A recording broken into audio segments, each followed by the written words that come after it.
What do you get when a country sends its military to fight a bunch of birds? No, really. Machine guns. Thousands of rounds of ammunition.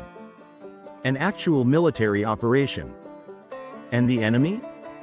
Emus. Giant, flightless birds with bad attitudes and bullet-dodging speed. And here's the best part. The birds won. This is the real, ridiculous, absolutely feather-filled story of the Great Emu War, when Australia declared war on birds, and lost. It's 1932.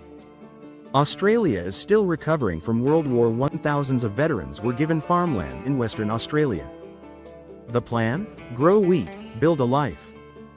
But they weren't prepared for their new enemy, emus. Picture a giant bird 6 feet tall, strong legs, tiny wings, and a blank, slightly evil stare. Each year, these birds migrate across Australia in search of food. This time, they stormed straight through the farmlands. Thousands of emus. Trampling crops. Knocking down fences. Causing total chaos. The desperate farmers begged the government for help. "You gave us this land, now help us defend it." The government listened. And someone, probably after a few drinks, had an idea: send in the army. With machine guns. No, seriously. They sent soldiers, led by Major G.P.W. Meredith, with 2 Lewis machine guns and 10,000 rounds of ammo. Australia had officially declared war on birds. The first battle didn't go well. The soldiers spotted 50 emus. Perfect target. They opened fire. The birds scattered like Olympic sprinters. Not one was killed. The guns jammed. The emus escaped. A few days later, they found 1,000 emus near a dam. The perfect ambush.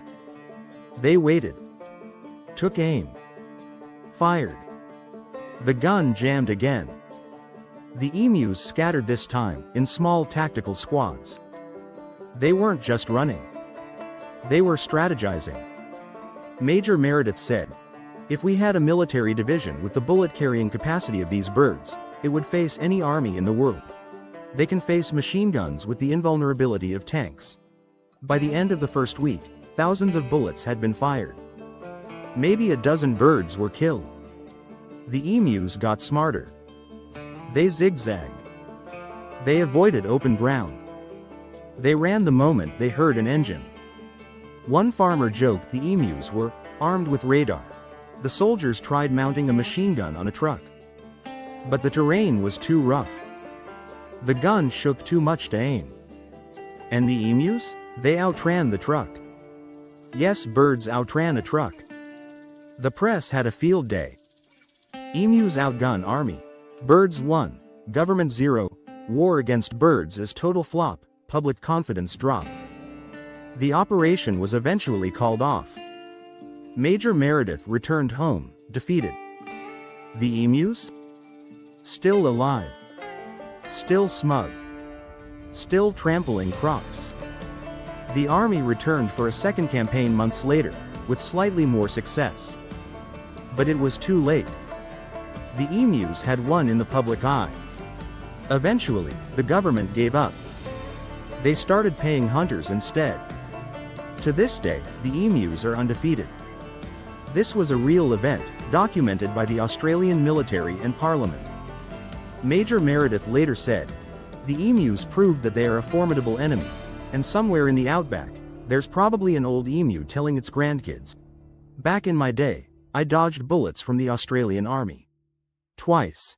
So next time you're having a rough day, remember, at least you didn't lose a war to a bunch of angry birds.'" History isn't just kings and empires. Sometimes, it's one country versus birds. And the birds win.